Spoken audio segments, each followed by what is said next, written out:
eta ongi etorriak saio berri batera, gaur uztailak 16, asteazkena elkarrizketa bakarra izango dugu. Gaurkoan, gure ohiko kolaboratzailea den Javier Mangadorekin egongo gara hemen platoan. Mangadok hainbat bitxikeri kontatuko dizkigu gaur. Hala nola, San Ferminetan galdu egin diren ohitura eta tradizio batzuk. Beraz, honekin arituko gara gaur. Eta baina honekin hasi baino lehen, goazen gure betiko edukia ikustera.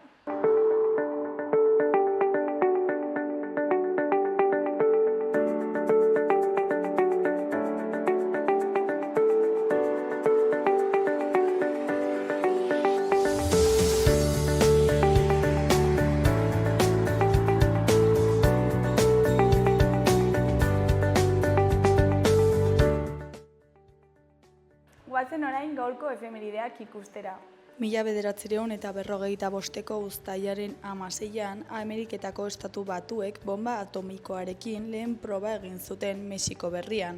Hura sortzeko Ameriketako Estatu Batuak, Kanada eta Erresuma Batuak elkarrekin bultzatu zuten Manhattan proiektuan 130.000 enplegatuk egin zuten Ian White Sand izeneko poligonoan eta garaiko $2.000 milioi kostua izan zuen. Egun berean, baina 1987ko uztailaren 16an, Intxaurrondoko kuarteleko sotoan piztina bat ikusi zuen batzorde judizial batek. Mikel Zabaltzaren auzian familiaren abokatua zen Inigo Iruin izan zen ikuskatzailean eta 15 urte lehenago Zabaltzaren hilketa nola izan zen argudiatutzat eman zuten. Zabaltzaren hilketa nola izan zen argitutzat eman zuten. Hainbat lekukoren arabera han torturatuta hil zuen Zabaltza eta Bidasoako uraz bete ondoren han izan zuten gorpua zenbait egunez. 1988ko uztailaren 16an Euskadi Informazion egunkaria argitaratu zuen egineko langileek. Bezperan Espainiako poliziak egin egunkaria eta irratia itxi zituen indarrez, Baltasar Garzón epailearen aginduz. 2009an itxiera bidegabekotzat jo zuen Espainiako Auzitegi Gorenak, baina 11 arduradun hainbat urtez izan ziren espetxean. Gainera, eginen 4,7 milioi euroko zorra gara egunkariari zamatu zioten gero. Eta bukatzeko 2000ko uztailaren 16an, Frantziako Tourreko mendiko etapa baten amaieran zuzen ekintza taldeko hainbat kidek euskal presoak Euskal Herrira ekartzeko mezua zabaldu zuten. Lasterketan azken metroetan zenean lasterketa buruan tunelean sartu dela baliatuta, errepidera salto egin zuen. Jantzita zeramaten maillot horian presoen aldeko mezuak zituztela. Helmuga gurutzatzea lortu zuen batek, bertako ikusleak agurtzen. Nazioartean milaka pertsonak ikusi ahal izan zuten telebistaz. Ikus dezagun gaurko egunkarien azalek zer dioten.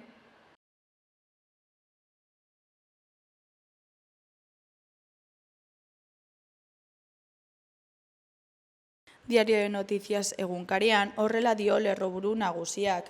Txibite kontseilariak onartu du Belateko obra garestitu egingo direla. Esleipena gardena izan zela eta ez zela ikerketa judizialaren xede azpimarratu du. Kontratazio mahaiko idazkariak ziurtatu du ez zuela prozesuan jarduteko jarraibide politikorik jaso. Argazki nagusian, Scorpions taldeko gitarristak Rudolf Eltzeker eta Matthias Habs Clowns Maine abeslariaren aurrean atzo Nafarroa Arenan. Honen titularrean Scorpionesek festa luzatu du. Talde alemaniarrak 10.000 jarraitzaile inguru ekarri ditu Nafarroa Arenan. Hori koloreko lerroburuan, San Ferminetako ekitaldiek 1,6 milioi pertsona bildu dituzte. Eskuineko zutabean, alde batetik Pradalesek gobernuaren koordinazio eta lidergo handiagoa eskatu dio Sánchezi. Bestetik medikuntza da UPNan 13 nota behar duen gradu bakarra. Azkenik Rosierrek ekarpen handia egin nahi dio osasunari. Diario de Navarra egunkarian honela dio lerroburu nagusiak. Txibite kontseilariak aitortu du gainera Belateren lanak are diru gehiago balioko duela. Foru Gobernuko herri lanen titularrak ustekabeak egin izan diren goranzko desbideratzea justifikatu du. Senatuko ikerketa batzordearen aurreran esan du ez duela eskua sutan jartzen, ezta Txibite presidenteak ere. Argazki nagusi bezala gogo bizia Navarra Arenako pistako lehen lerroetan Scorpions taldearen kontzertuaren hasieran. Honela dio titularrak, rockak festa luzatzen du. Milaka jarraitzaileek betetzen dute Navarra Arena Scorpions heavyaren kondairak ikusteko. Eskuineko zutabean, batetik Bruselak ohartarazi du amnistiak ez diola interes orokorrari erantzuten. Bestetik bilabesen 1,5 milioi bidaia gutxiago San Ferminetan. Jarraian Valentin Rosierren arabera, osasuna zen proiekturik onena. Labrit abendura arte egongo da itxita egokitzeko. Gara egunkarian, titular nagusian, aldebiko etxigarria transferentziak baino keinu gehiagorekin. Bileraren ostean, Pradelesek eskualdaketetan ordena jartzeko eskatu zion Sánchezi eta etxipena agertu zuen aurrerapen urriengatik. Argazki nagusiaren lerroburuan, Israelek Gaza, Siria eta Libano erasotzen jarraitzen du. Europar Batasunak egiten uzten dion bitartean. Erdiko berrietan, alde batetik lakuak deskalifikatutako 1,000 babes ofizialeko etxe bizitza berreskuratzeko prozesua hasi du. Beste alde batetik soldatak igotzea eta murrizketak Bairouren plana zorraren aurrean. Jarraian ehunka kaltetu azken entzierroan, bilabeseatekoan. Eskuineko berrian Jon Salgadoren erreportaia dugu, Torre Patxeko sutan jarri duen koktela. Berriaren titular nagusian gizarte segurantzaren atal batzuk kudeatzen hasiko da Jaurlaritza. Imanol Pradales lehendakariak adierazi du 56 giltzarrapo irekitzea lortu duela. Galtzarrapo bat Gernikako estatua bete ez den urte bakoitzeko.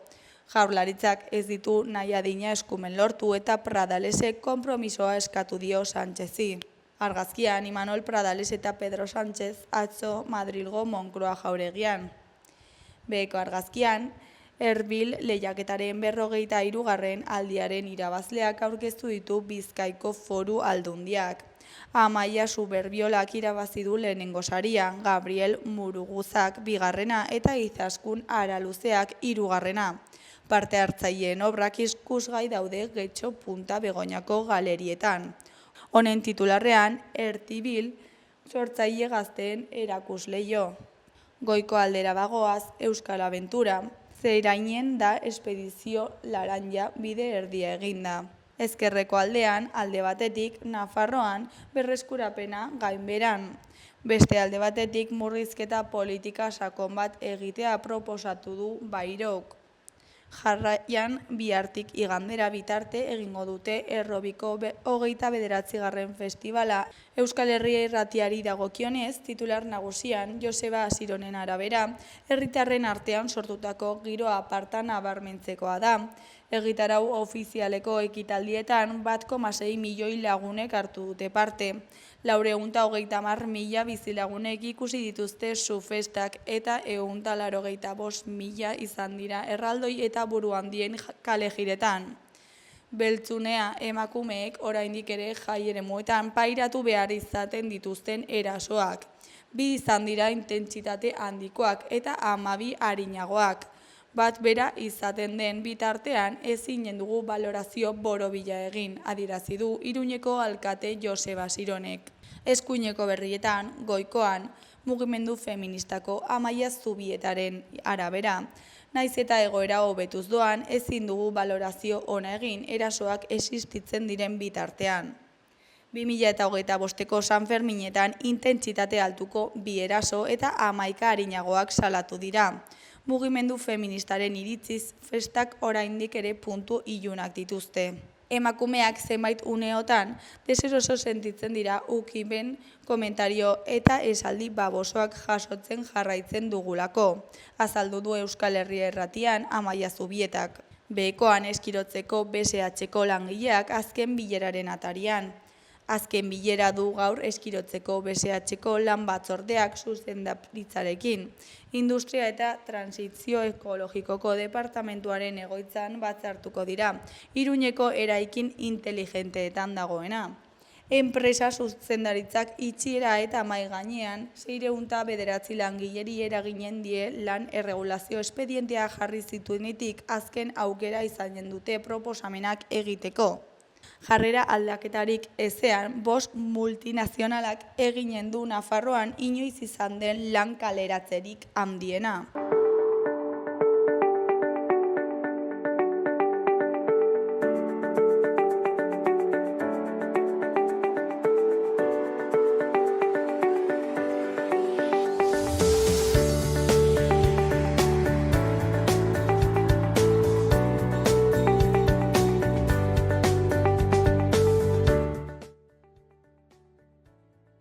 Dira guztiak, gehienak, baina nik uste dut gaur egun ja erabat ahaztuta, gehienak erabat ahaztuta daudela.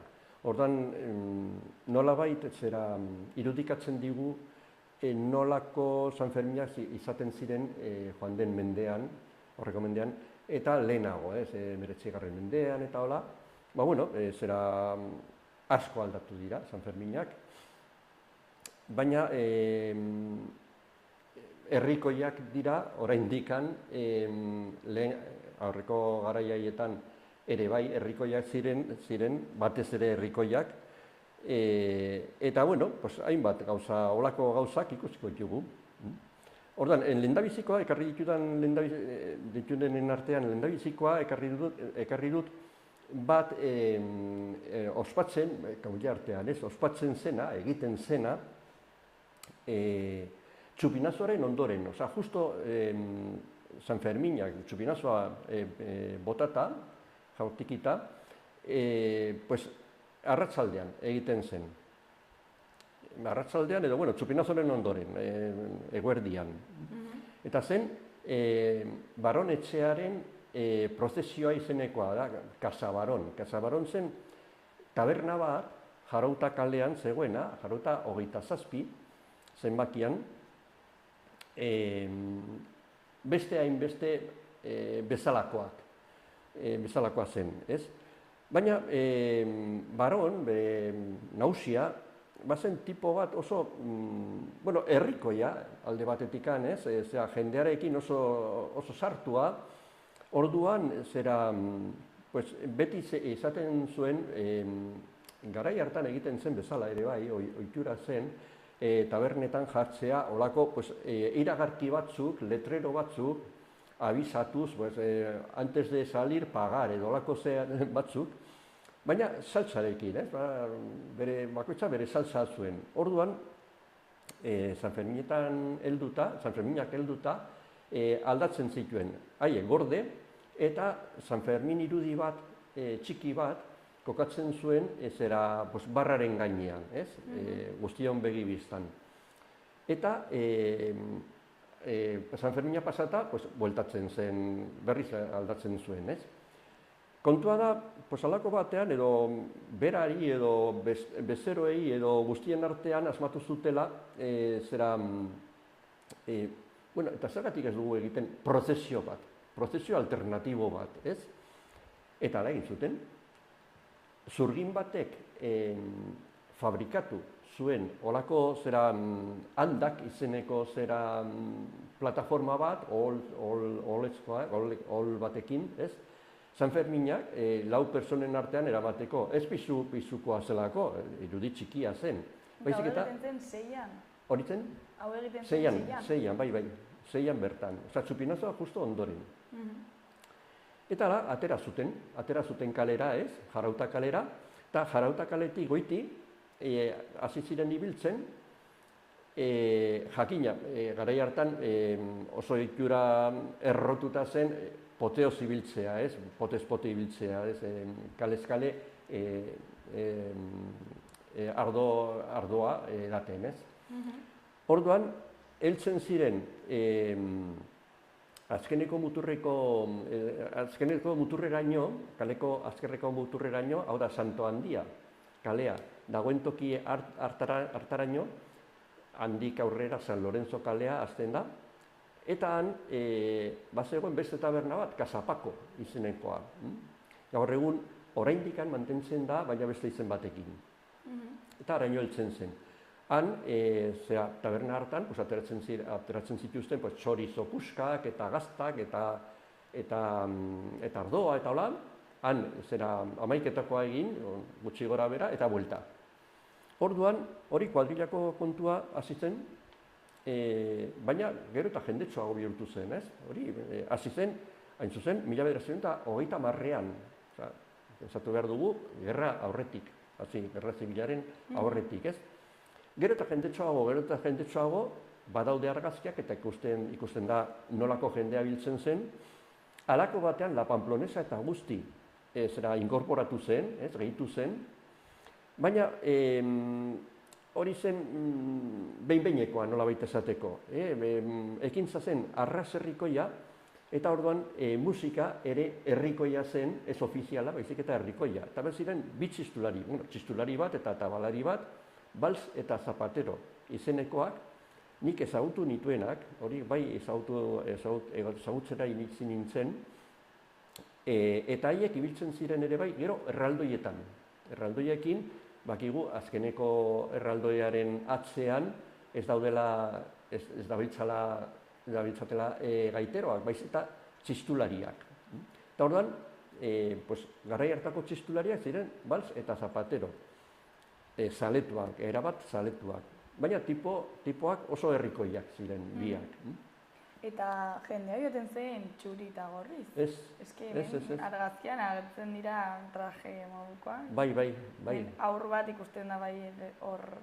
Bai, trajearena, bai, hori da. Trajearena, txuri gorriz, janztearena, hasi zen geroago. 60. hamarkadan edo garai hartan, baina lehenago bazegoen peña bat, Lasaeta, horiek hasi omen ziren txuri gorriz jantzirik, ez? Eta gero, ni gogoan daukat, batez ere umeak. Umeak jantzen gintuzten txuri gorriz. Nahiz eta gurasoak eta jendea ez ibili horrela, ez? Eta nik oraindik badut etxean, argazki bat, ni 2 urtekin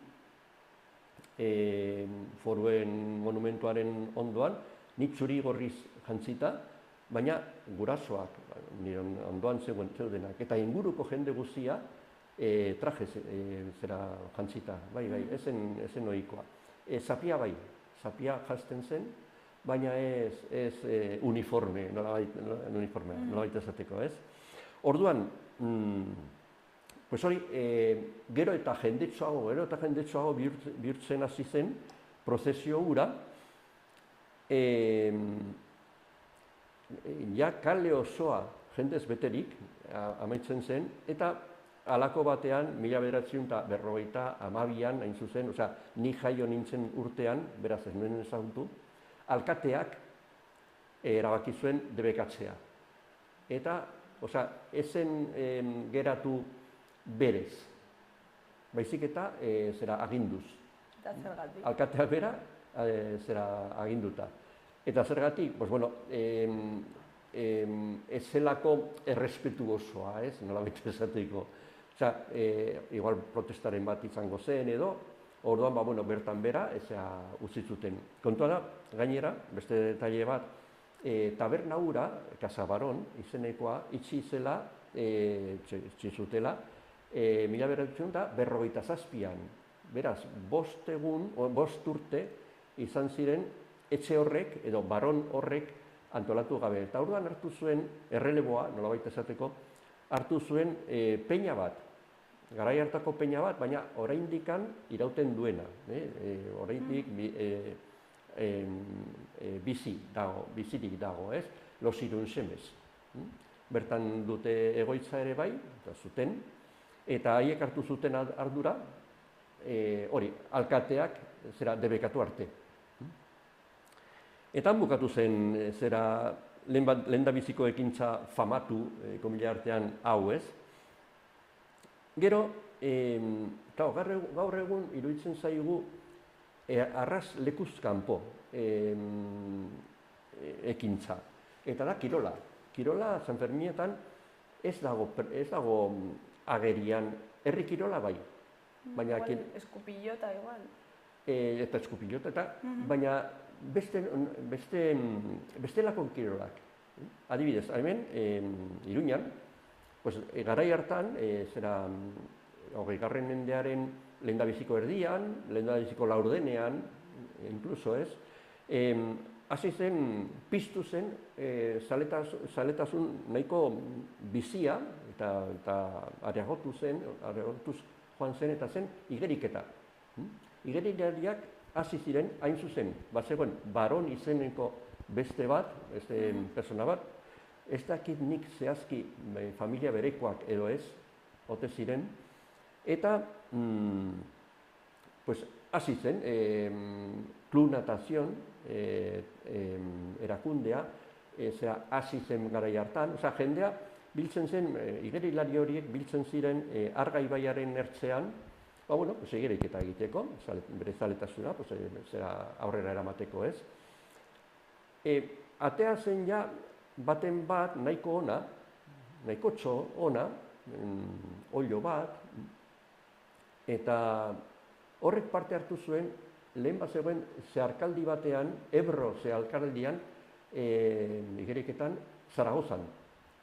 Eta lehendabizikoan, nahiko ongi egin zuen, baina bigarren urte batean, lehenengoa geratu zen. Eta zen nahiko famatua garai hartan, izen handiko zeharkaldia, Trabesia del Ebro. Orduan, pentsatu zuten, eta zergatik hemen, Iruñan, ez egin gauza antzeko bat. Eta egin zuten, pentsu zen, San Ferminetan. Orduan, Txupinazoren ondoren ere bai, egun berean, egiten zen Arga ibaiaren zeharkaldia.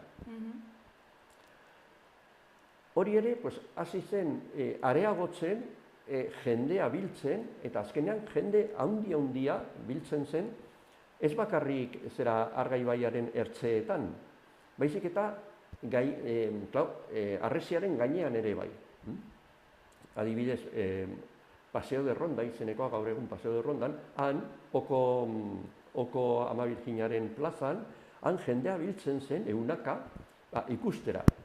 Eta ibilaldia zen Errotxapeako zubitik Santa Engraziako zubiraino. Presa, orain ondatuta dagoen presa inguru hartaraino. Han jatzen zuten, olako boia bat, han buelta ematen zuten, eta itzuli. Batetik bestera, itzuli. Eta orduan, oso jendetsua izaten zen, eta nahiko, famatua izan zen, Badago bitxikeria bat, ere bai, anekdota bat honetan, egin zen lehendabizikoan, eta hemen nik uste dut apuntatuta daukadala, 1940an, hasi zen egiten hau, irteera emateko, ibai batean, nola, piscina batean, leku batean, badaude igerilariak lerrokatuta, eta guzia batera azteko, Orduan, zubitik bera, eta zubitik bera botatzea arriskutsua zen. Errotxapeako zubitik bera botatzea arriskutsua zen. Eta orduan, ondoan bazegoen garai hartan ere bai, gaur egun arras desagertuta dagoena, Teneriaz aldapatik beiti, Teneriaz da Curtidores izeneko aldapa, han bazegoen auzo bat, las Teneriaz izenekoa, larrugileak, larrua lantzen zuten langileak, Eta han bizi ziren, auzo, hemen, igual irikiko dugu parentesi bat, auzo berezia zen, larruak lantzeko, behar ziren produktu kimikoak, nahiko kiratsuak, kiratsa botatzen zuten. Eta orduan, hirien barruan ez ziren kokatzen, baizik eta hiritik kanpo. Eta orduan, han kokatu zen auzo hori, 8-10 etxe bakarrik. Oraindik badaude, hondarrak badaude, han. Eta han bizi ziren, eta han lan egiten zuten, Baina, harako batean, batek asmatu zuen han jartzea txalupak alokatzeko. Orduan, Arga ibaia toki hartan, tarte hartan, badu bere sakontasuna, sakonera nahiko, zera txalupak ibiltzeko, ez? Eta igeri egiteko, eta hola, ez? Orduan, asmatu zuen hori, zera txalupa jartzea alokatzeko. Eta jendea joaten zen, ara, paseo, txalupaz, egitera, ez? La Venezia izenekoa zen, La Venezia, izen pomposoa, ez? Orduan, igerilari hauek pensatu zuten, pues ez da, alokatuko ditugu, edo esango diegu usteko txalupa batzuk, haien artean, lerrokatu ibaian, haien artean ohola jarri, eta handik igerilariak hasiko ziren igeriketan, ez? Eta alagin zuten, ez? Lehendabiziko hartan, montaje guzia egin ondoren, eta igerilariak bertan jarrita, ondoratu zen dena. Zubi hori edo plataforma hori desegin zen, ez? Orduan guztiak uretara batera erori ziren, baina irteera ontzat eman zuten. Eta handik aurrera ibiltzeko, ez? Hori izan zen, hamarkada batzutan ibili zen, desagertu arte, ez? Eta ez geroztik, nik dakidanez behintzat, kirolak, herri kirolak ez zirenak, edo ez direnak, ez dira egiten San Ferminetan. Futbola ere egitea iritsi zen, garai hartan egin zen futbol partiduak, futbola pisten hasi zenean, eta hola. Orduan, beste ikuskizun bat zen aintzineko zinemaldiak. Baina hori izan zen 19. mendean bukaeran. Zinea ez zen oraindik inventatu, nolabait esateko, ez? Orduan, ze nolako zinemaldiak ziren, ze nolako ikuskizunak? Bazen, olako ikuskizun bat, ekintza bat, itzeneko kuadros disolventes. Hau da, edo periskopikos esaten zitzaien. Zer egiten zen? Bi linterna erabiliz, tarteka, piztu eta irudi transparentzia zeteko diapositiba antzeko batzuk proiektatu. Orduan, bat pizten zen momentuan bestea itzalita. Eta lehenengoa itzaltzen joaten zenean, poliki-poliki, bestea agertzen hasten zen poliki-poliki ere bai. Horregatik, kuadros disolbatzen zirelako, ez? Bata bestearen ondoren. Garai hartan, ez zegoen elektrizitaterik. Orduan, nik uste dut egiten zela edo gazarekin, edo zuarekin. Eta, non proiektatu? Olako pantailarik ez zegoen garai hartan. Orduan, erabili zuten, hasi ziren erabiltzen, aitzinaldi bat, etxe baten aitzinaldi, eraikin baten aitzinaldi haundi bat, luze bat, pareta bat, eta zein izan zen, antzokin nagusiarena. Antzokin nagusia, el teatro principal, garai hartan, bazegoen Gazteluko plazan. Gaur egun, Carlos Hirugarrena etorbidea hasten zen zulo hartan, bazegoen antzoki nagusia, gero teatro Gaiarre izan zena, Gaiarrean antzokia. Bigarren zabalgunea garatzen hasi zenean, zulo hori ireki zen eta antzokia eraldatu egin zen, gaur egun dagoen tokira, ez? Baina lehen, bazegoen, toki nagusienean, Gazteluko plazaren toki nagusienean, ez? Eta horren kontra proiektatu zituzten irudiak. Kontua da, lehendabiziko hartan, edo gaizki kalkulatuta edo nobatada edo ez dakiz zergatik disolbatuegi suertatu ziren irudiak, eta orduan ez ziren ikusti. Gainera, klaro, ikuskizuna zen doainik, osea, gaur egun zu artifizialak den moduan, ez? Orduan, claro, imaginatu behar dugu Gazteluko plaza jendez lepo beteta, olako berrikuntza bat gozatzeko, eta ara non deus ikusi gabe geratu zirela. Bueno, seguruenik izugarritzeko bronka montatu zen, eta listo, eta dela etxera. Hurrengo urteetan errepikatu zen, baina orduan ja ongi, eta batez ere elektrizitatea heldu zenean, hau hasi zen, urteak aipatuko ditut, hain zuzen, kokatzeko ongi, ez? 1887an. Eta pentsatu behar dugu, elektrizitatea heldu zela Iruñera, lehendabiziko elektrizitatea izan zuen lehendabiziko lokala, nolabait esateko, izan zen Iruña kafetegia. Eta sortu zen 1888an, beraz urte bete ondoren, ez? Orduan ja, elektrizitatearekin ja linternak potenteagoak ziren, eta orduan ja ikusi ahal izan zen dena, ez? Zer gertatu zen? Urte batzu pasata, gutxi pasata, aurrera ebilia, zinema inventatu zuten, errikoitu zen, nolabait, popularizatu egin zen, eta orduan saio hauek ez zuten zentzurik izan, ez zankarik, orduan kendu ziren, desagertu ziren. Eta gero zinemaldiak eman ziren, zinemaldia normala, gaur egun ezagutzen dugun bezala, ez? Beste bat, holako beste ekintza bat dohainik ere bai, jendeak ikusteko, baina dohainik, ordaindu gabe. Bazen, garai hartan esaten zen, los eskalatorres. Hau da,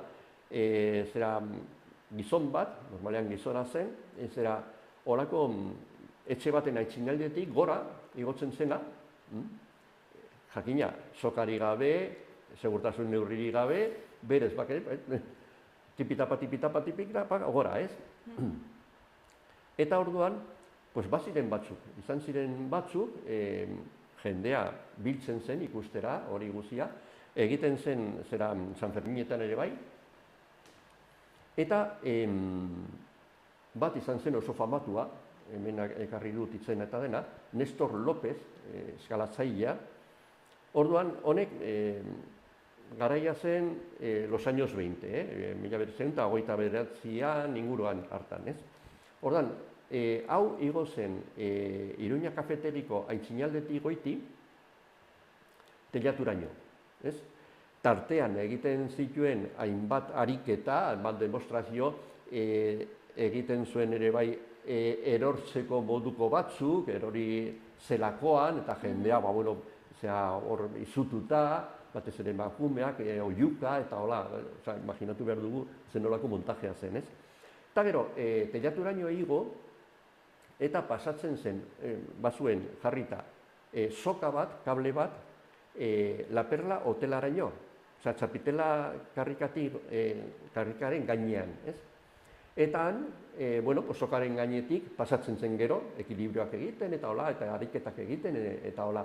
Eta badaude argazkiak, eta ikusten da, gero, tartean erdian egiten zituen nolako gauzak, eta jendea, eta argazkietan agertzen da ere bai, txapitela karrika beteta, eta Gazteluko plaza arras beteta, jendez beteta. Osa, nahiko herrikoia zen. Ez zen inoiz ezer gertatu? Ez zen inoiz ezer gertatu, nahiko trebeak ziren, tipo horiek nahiko trebeak. Nigo gogoan daukat...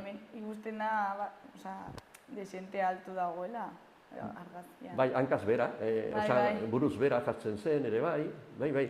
Osa, bazuen bere arriskua ariketak.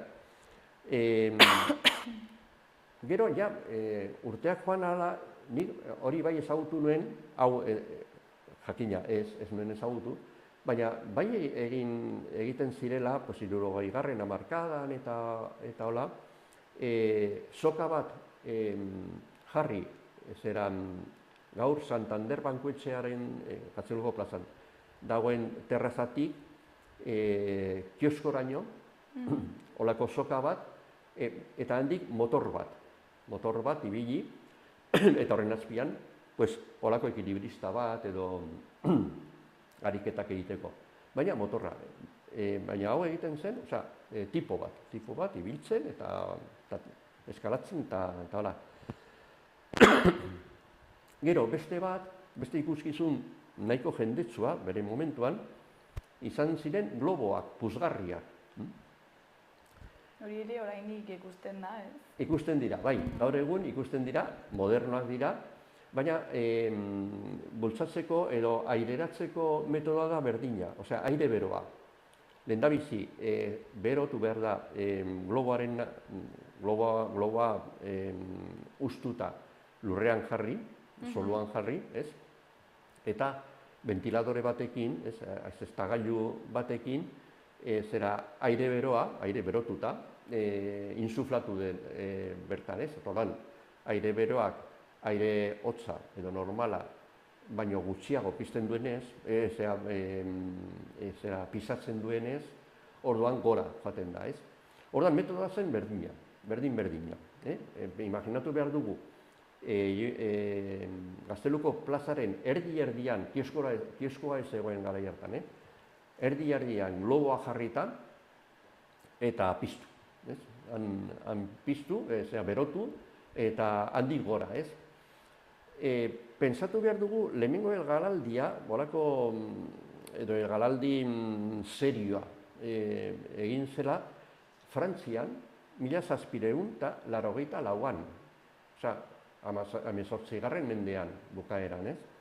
Bueno, hurrengo urtean, 85ean, ona ekarri zuten. Osa, Iruña izan zen aitzindari, eta San Ferminetan gainera. Orduan, garai hartan, Montgolfier anaiak ziren inventoreak edo asmatu zutenak eta hola, ez? Pues invento hori, asmakizun hori, ekarri zuten hurrengo urtean ona, ez? Izena jarri zioten, ziren globo edo puzgarri, baizik eta aerostato. Eta orduan,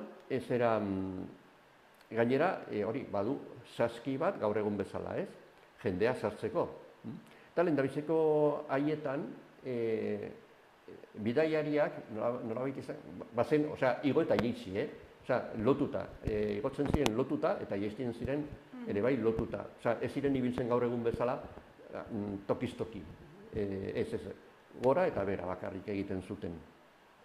Eta orduan, ume batzuk sartu zituzten, lehendabiziko haietan, bazen umeak. Eta gainera, bazegoen gizon bat, ekilibrista bat, edo saskitik zintzilika, edo globoaren gainetik bere ariketak egiten. Bazen, bai, oso bitxia da guretzat gaur egun Garaiatako jendeak ez zuen beldurrik, Dirudienez ez, edo konfiantza handia, ez dakit, edo horregatik eukal umeak sartzen zituzten lehendabizikoz, ez? Lehendabiziko haietan bakarri zen puzgarria, globoa, jenderik gabe. Gero ja, egin zuten lehendabiziko saiakera jendearekin, jendea zintzilika, barruan, baina egin zuten komedia etxean, la casa de las comedias. Hau da, ez era antzoki, Gaiarre antzokia, lehen antzoki nagusia, zena, eraiki baino lehen, antzerkia eta egiten ziren, antzoki batean, eta zen korral bat, garai hartan egiten zen, el corral de las comedias, eta hori zen, etxe bat, gaur egun, komediaz kalean dagoena, zen horregatik izena, eta indatxikia karriken artean, izkina horretan, eta zen, gaur egun badago kafetegi bat, edo taberna bat, eta izena da, el patio de las comedias, bertan zegoelako, el patio hori, ez? Ordan, egin zuten esperimentua, jendearekin, egin zuten lehendabiziko bertan. Ordan, handik altxatu eta jeitsi. Eta ikusita ongi zebilela eta dena kontrolpean zegoela, atera zuten kanpora, ez? Hori zen beste... Hau bukatu zen nolabait esateko, azkeneko emanaldia eman zuten 1885ean. Hau da, 20. mendea baino lehen egin zuten, hain bukatu zen. Gero ja izan ziren puzgarriak, baina lehen esaten zen bezala grotesko. Osea, pintatuta, margotuta, marraztuta, holako animaliak, animalien itxurak eta hola, pizten ziren, paperezkoak ziren, piztu eta galdu.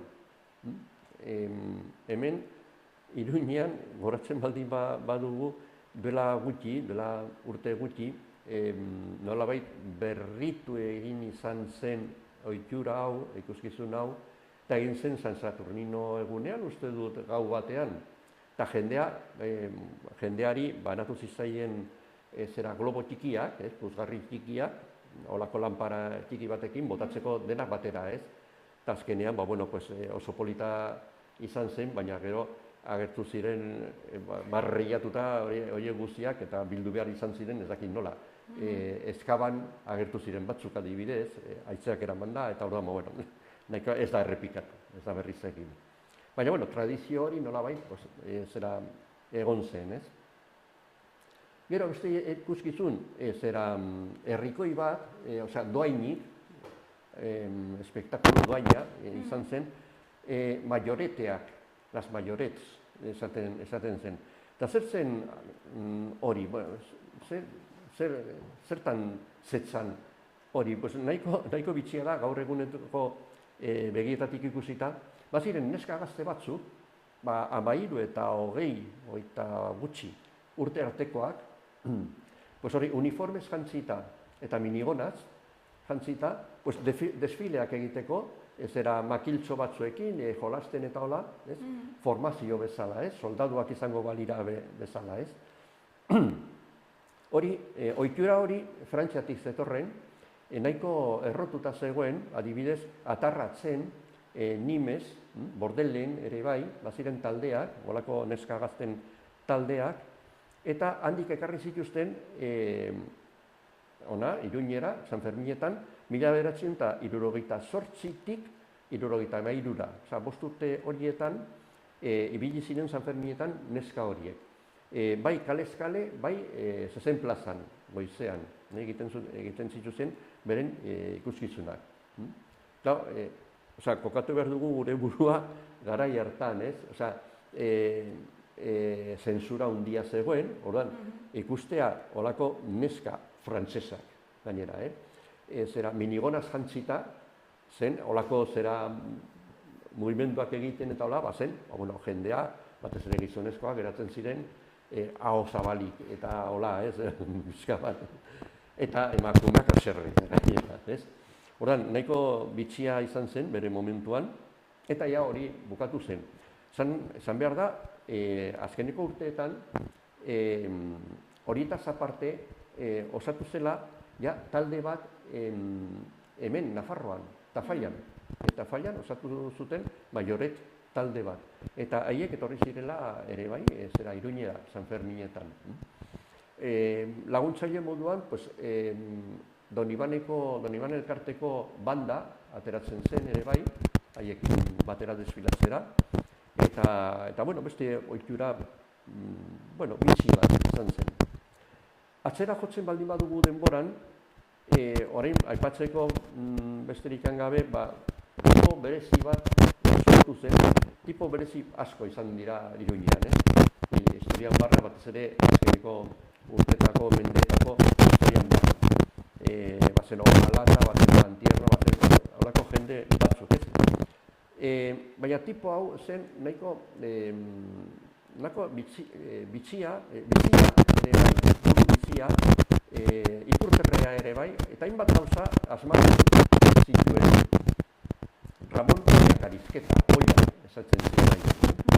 Eta gizon hau, zen zurgina, adibidez zurgina zen, baina musikazalea zen, zaletasunez bakarrik, ez formazioz. Orduan, aurrak biltzen zituen, orfeoiak montatzen zituen, eta antolatzen zituen. Eta konposagilea ere bai izan zen, eta holako bere obra bat, Elpizpiri, izanekoa, arrazezaguna, oso herrikoia bihurtu zen. Eta jendeak kantatzen zuen, Peinako jendeek kantatzen zuten hau,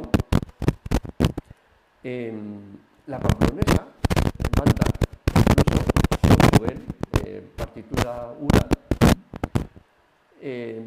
eta hori ere galdu zen, azkenean galdu zen, ohitura hori galdu zen.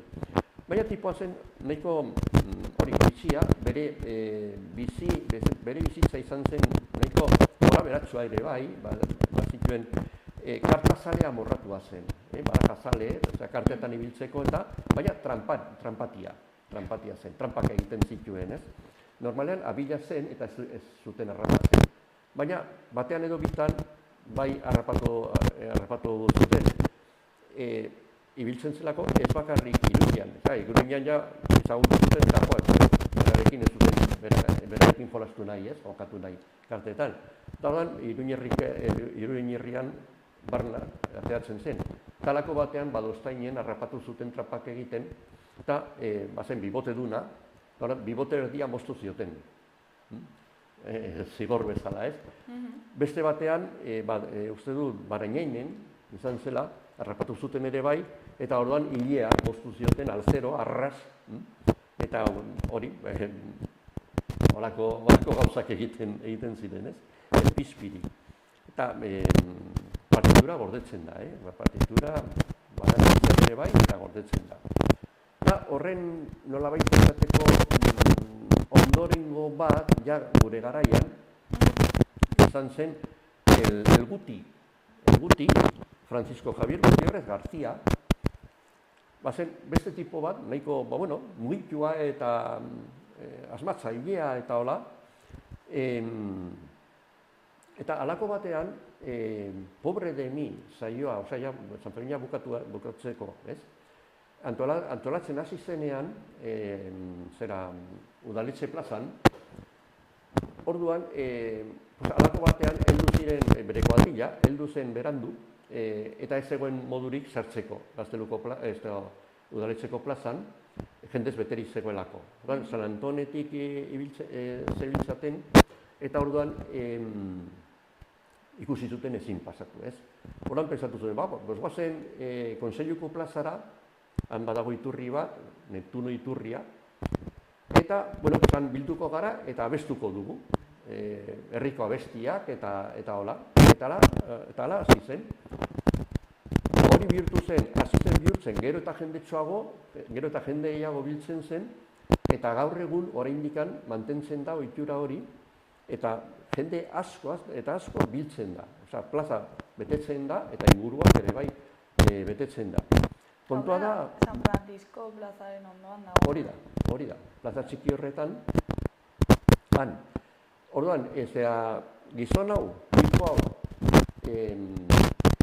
hasi zen ja, zuzentzen, nolabait, abestiak eta zuzentzen, horretarako, ohol baten gainean igotzen zen, eta hola zegoen, iturrian bertan, igotzen zen, zuzentzeko.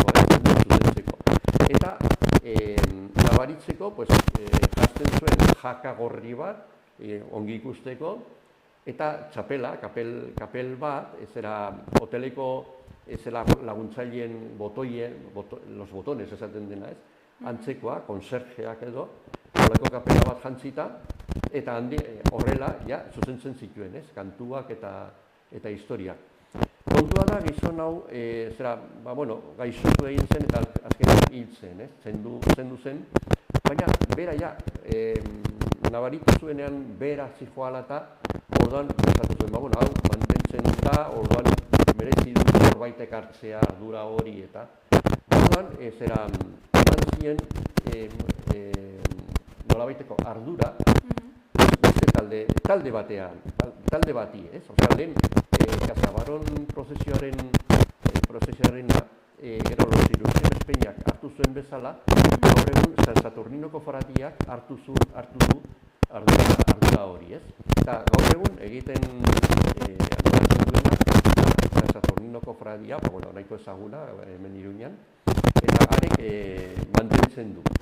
Jantzia berdina eta protokolo berdina eginez. Gaia bukatzeko, igual, gaur egun mantentzen du, eta sortu egin zen beste ekintza bat, hori da Sanfermina bultatuta, Villavesako entzierroa, el encierro de la Villavesa izenekoa, ez? Pixka bat, ezagunagoa da, delako alde batetikan, eta dela gutxi sortu zelako,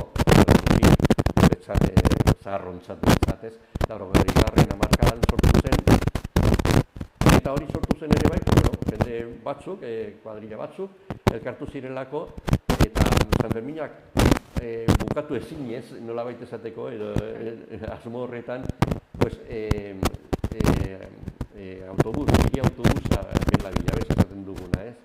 Lehendabiziko zerbitzua, errezapeatik zera Iruñera egotzeko, egotzen zen, zera entzierroaren bidetik, zuzen. Orduan biltzen ziren aurrean, Villavesa autobusaren aurrean, korrika egiten zuten, poliki, zera Iruñeraino, Ibarreraino, ez? Klau, hori, nolabait, desorekatzen zuen ordutegia, autobuseko ordutegia, eta azkenean bertan bera utzi zuten zerbitzua. Eta orduan, ohitura esen amaituan. Orain egiten dutena da, mutil bat, jantzi, turreko liderra bezala ez, Indurain garaian sortu zen kontu hori, eta orduan, la espada izeneko bizikleta baten gainean, antzeko baten gainean, Indurainek erabiltzen zuen zera bizikleta horretan. Antzekoa, laguntzaile batzuekin, badago Sanfermin jantziriko mutiko zera horrezinan dela ere bai, orduan, olako gauza egiten da, ez? Bere momentuan, gaur egon egiten da, problematik gabe, zezen plazaraino, pentsatu behar dugu, entzierro normalak, betetzen baldin badu, normalean 2 minutu luzeska, hau egiten da 20 minututan, poliki eta kontuaren egiten da, ez? Eta jendea iristen den moduan, ere, ez? Jendea entzierro horretara iristen den moduan. Bai, eta atera eta sartu, eta bueno, hori egiten da aldibitu esaten den bezala, ez? Alako momentu batean, bai, saiatu zen mozten, udalaren partetikan saiatu zen mozten, eta istilua gertatu ziren, garen geroztik, bai batzuk, bai baretu nolabait egin ziren, eta horrein, normalitate osoz egiten da, ez?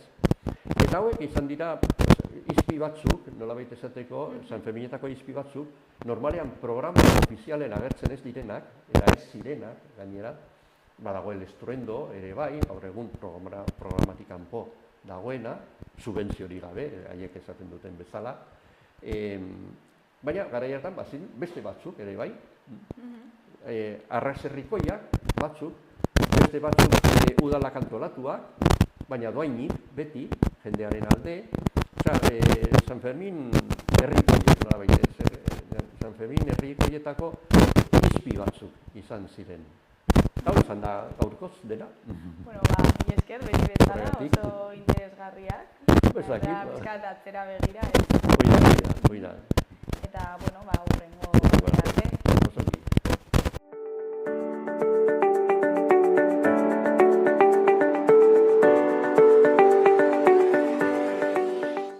Gaurko eta biharko eguraldiaren iragarpena ikusiko dugu orain. Gaur, asteazkena, temperatura igo egingo da, eta giroa eguzkitsua izango da. Temperatura maksimoak nabarmen igoko dira, bereziki barnealdean. Bertan balio altuenak 30–35 gradura hurbilduko dira. Kostaldean, 25–26 gradu ingurukoak izango dira. Goizean goiz barnealdeko zenbait lekuetan lainoa sortuko da, baina laster desagertuko da eta oskarbi geratuko da. Ipar-ekialdeko haizea ibiliko da, arratsaldean, kostaldean eta hegoaldean bolada gogor batzuekin. Ostegunean berotik jarraituko du temperaturak eta ordu askotan eguzkitsu egongo da. Goizean giroa eguzkitsua izango da, haize suabe eta aldakorrarekin. Eguerditik aurrera kostaldetik hasita haizeak iparraldera egingo du eta arratsaldean ipar-mendebaldeko haizea indartu egingo da. Arratsaldean ipar-mendebaldeko haizea sartu ahala hodeitza handituz joango da. Kostaldetik hasi eta barnealderantz eta egunaren amaieran hodeitsu agertuko da. Minimoak 2-3 gradu igoko dira, maximoetan aldiz ez da gorabehera handirik izango. Gaurkoz hau izan da dena, bihar itzuliko gara eduki eta elkarrizketa berriekin. Mila esker zuen arretagatik, agur, bihar arte.